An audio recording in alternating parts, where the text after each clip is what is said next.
emergency and instruct you what actions to take. If such an event were to occur, please remain calm and follow all instructions given. We do have drills and procedures in place to look after you, though probably we're the best if you don't run around screaming and leap off the side of the boat. There's enough life jackets for everyone, or stored underneath the water to see something to hold down also food, self-inflated microphones, automatic distress signals, flares, etc. So we're all perfectly safe, which was one of the last things at the time. It is not a spring season, and I don't use it. So that's the end of the safety arrangements. So the boat is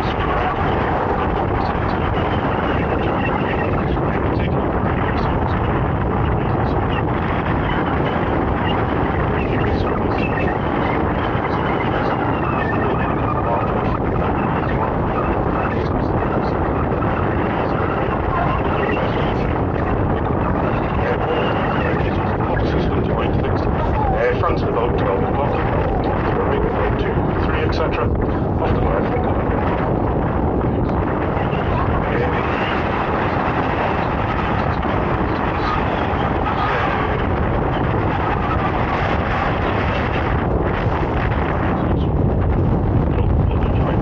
Keep in mind that things change quite fast out here. We're moving us as well. Because it's up to 2 o'clock. Please look at 2 o'clock. Don't be looking at Facebook and telling everyone you're on the North Coast 500, going around clockwise on fish and chips and extortion out. And look to 2 o'clock because it probably won't be there. And if you see anything we're missing, do let us know so we can share with others. The toilets are now available. Please don't throw any rubbish over the side. Far too much in the sea already, I'm afraid. And if you've got any questions, do come and let me know. I'll do my best to answer. And if I can't, I'll just make something up, probably. So, that'll sound good. Okay, we'll start then.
Techniques catching them here. One's called creels, a metal frame trap that gets baited with salted fish. It's laying on the seabed, usually at lines of 30 to 50, and at either end of that line, the rope comes to the surface tied off to inflated buoys.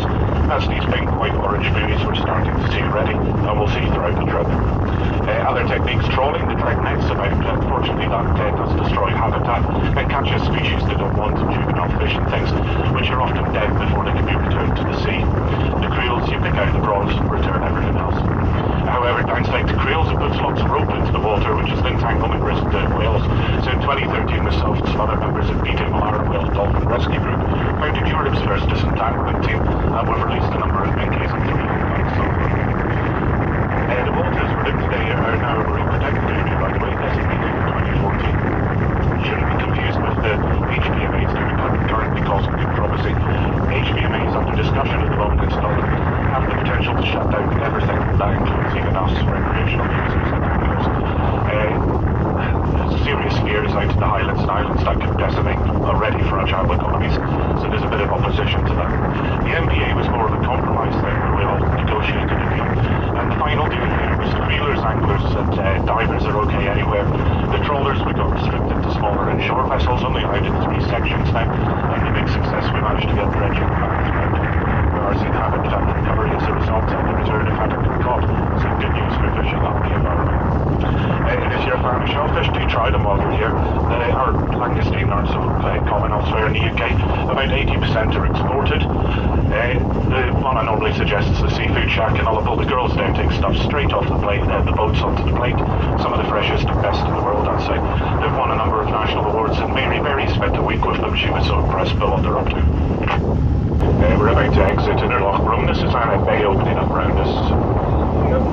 Anna Bay, the name comes from Anna, a Gaelic word meaning mother religion. Used to be a number of religious sites out along the coast and Isles here, which are quite interesting because Columba gets credited with bringing Christianity to Scotland. However, we have a Christian sect here called Culties that were possibly here before them.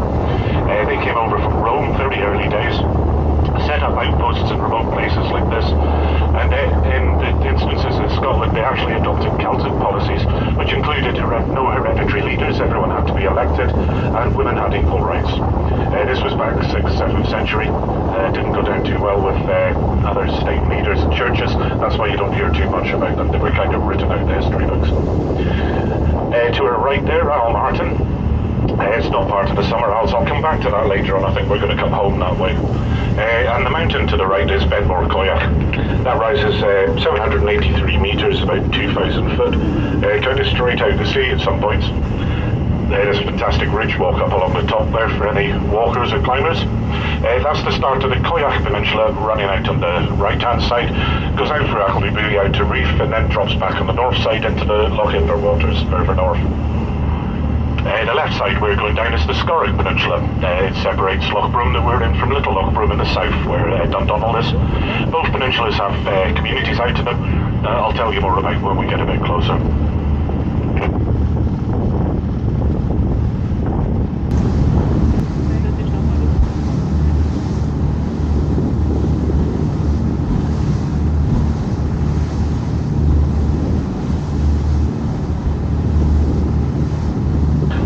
Scotland made a documentary called The Secrets of Anthrax Island. It's quite good, quite shocking as well. But also if you search around on YouTube, a couple of bloggers from California, they visit all the world's most dangerous places and decided to go to Anthrax Island, even though there's no anthrax there anymore. They got one of the local boats to take them in. He was going to drop them on the beach. They decided it would be more exciting footage if they swam ashore, so they leapt into the sea wearing hazmat suits and gas masks, which don't work in the water.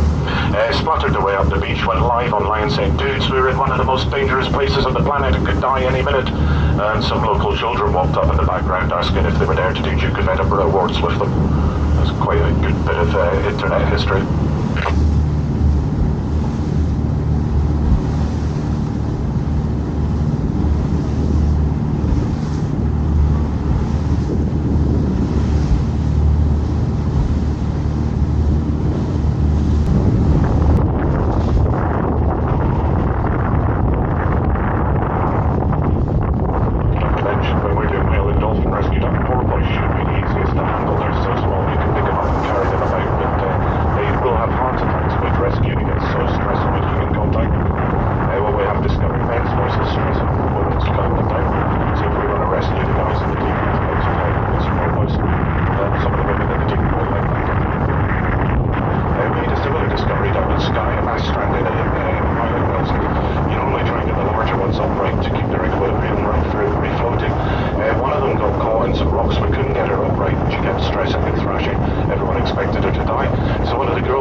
exercise. Every time she sung to the animal, its heart rate dropped. It would just sit and watch it. Every time she moved, it stressed. So she ended up singing for almost 7 hours until we managed to successfully refloat it. It's now in our guidelines. It has gone international. If you can do nothing else, sit and sing to them. It sounds stupid, but if it keeps them calm, it can double or treble their chances of survival. Unless you're a really bad singer, perhaps. Here.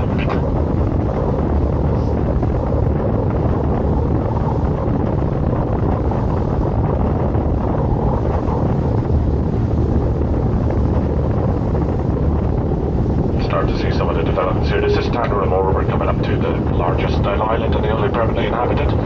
As I mentioned, going through a huge restoration project.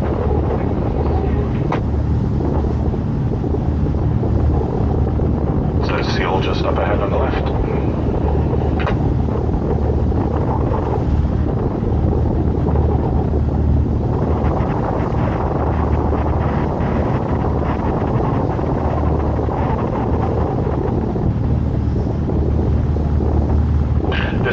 Stone that makes up the islands. By the way, Torridonian sandstone, if you're into geology again, found in Louisiana Nice are the two sort of important ones here that really sort of contributed to the continental drift discoveries. Fairly old rocks, we don't have really fossils up here apart from sandworms. Louisiana Nice is amongst the oldest in the world.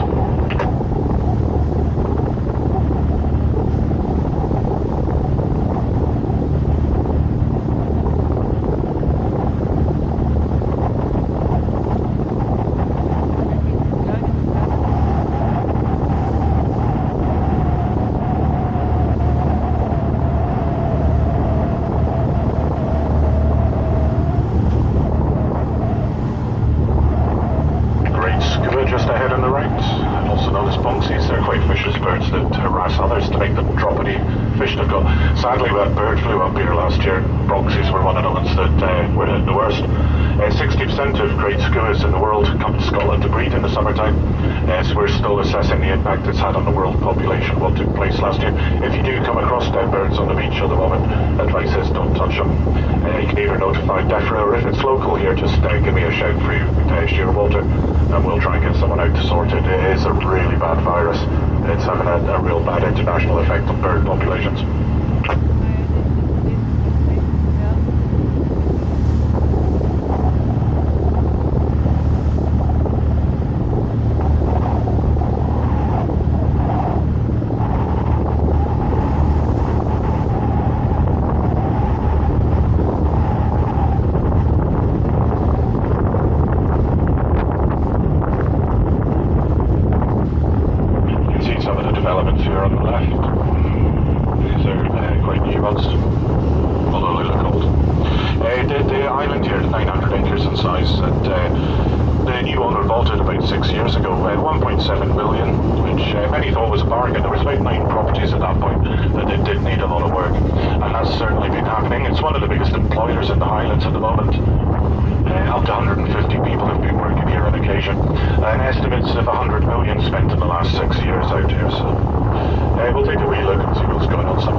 It's a bit of a controversial subject. Some people love fish farms. It does bring work into rural areas, which we do require. However, other people don't like them because of the environmental impact. There's a bit of a fight brewing there. It's probably going to get bigger in the next few years. Argentina and Chile announced they're going to phase out fish farming because of the environmental impact. Scotland's announced we're doubling or tripling ours. So someone's gone the wrong direction, perhaps.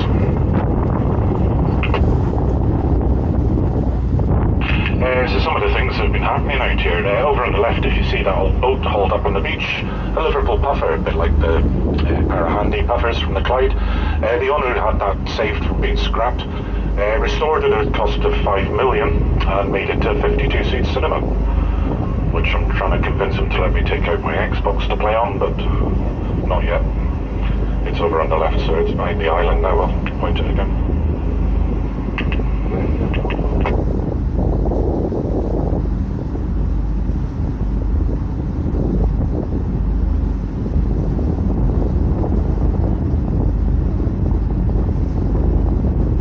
Building beyond the fish farms, it's a ruin with the wee harbour there. That was a 17th century herring station. It's a very active one here. That was home to Frank Fraser Darling for a number of years during the war. He was quite a pioneer environmentalist that wrote a lot of theories about how humans and nature could coexist, largely ignored in Britain. So sadly he moved to Canada, where they did listen to him, and a lot of their more sensible policies were actually based in his work, some of which was written out here. That's the boat over on the left, the cinema one.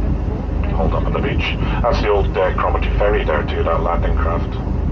So it used to get planted in out these days.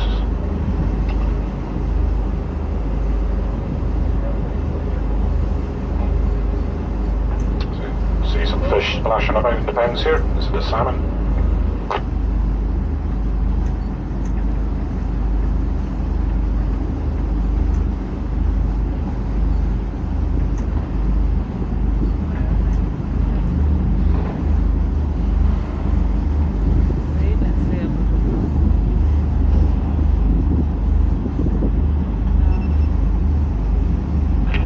Up ahead at the moment, I'll swing down left at the moment. There's a green corrugated iron straight in front of the green corrugated iron structure. It's an old aircraft hangar that used to be down by Manchester. It was actually the aircraft hangar that Winston Churchill addressed the troops that were setting off to be dropped into Arnhem in the Operation Market Garden, which infamously became the movie Bridge Too Far. He saved that from being scrapped too, so it's up there. It's a big building now that he uses for various functions and things.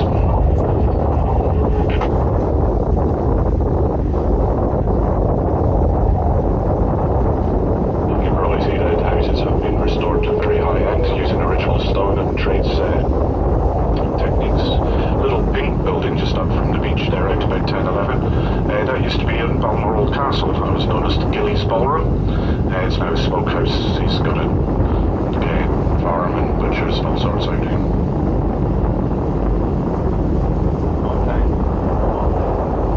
At the end of the point there, we sauna and tidal pool. What you want on every island in the Highlands. I'm afraid the visit's not that accessible.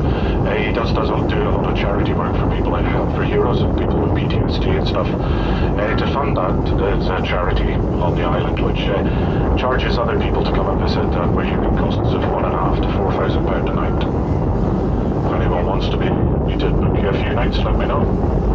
And I'll rob you at the harbour because you've got too much money.